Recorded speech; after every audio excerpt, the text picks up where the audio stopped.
Hello, GM extraordinaire or husband. I completely disagree with you saying that it wasn't tactically sound to chase people into the forest. Because, first of all, Kasha, from all of her espionage from multiple different levels there, would know that it's not safe to let somebody that knows your position and who you are out of sight without either holding them against their will or killing them.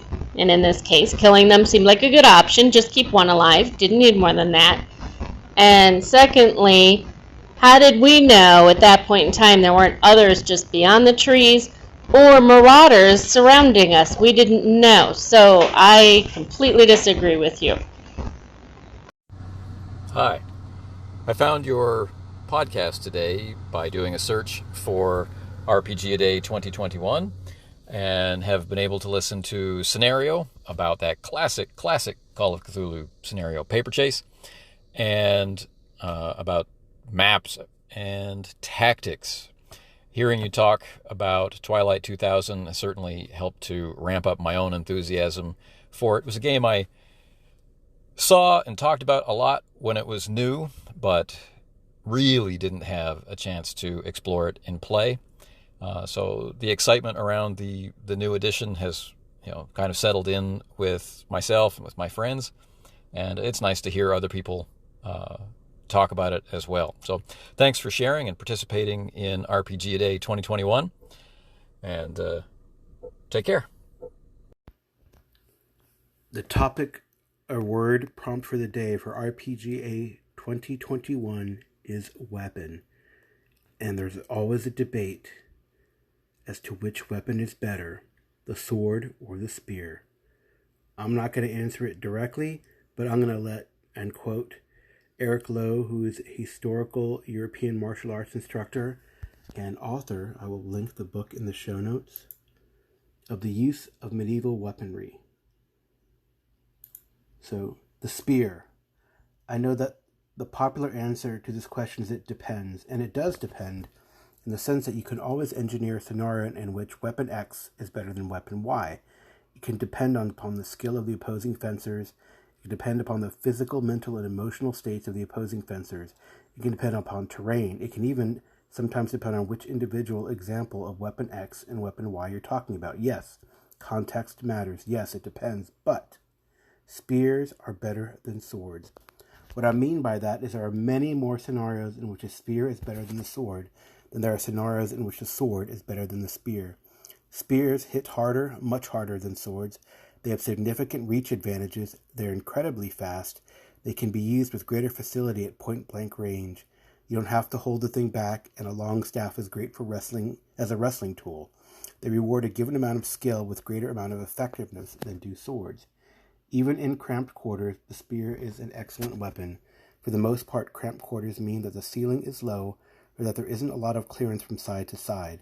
In short, in this sort of scenario, we are basically restricted to linear stabbing.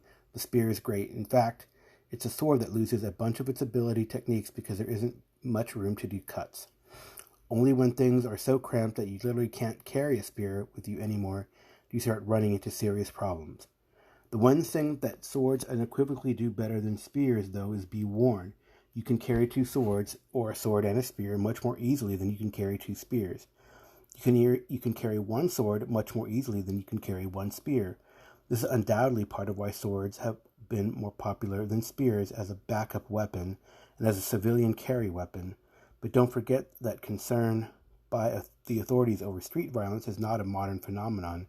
People were more uncomfortable with civilian carry spears than with civilian carry swords, for much the same reason that people are more uncomfortable with civilian carry shotguns than with civilian carry pistols, because if somebody decides to start a fight, they can do a lot more damage with a spear or a shotgun or a rifle than with a sword or a pistol.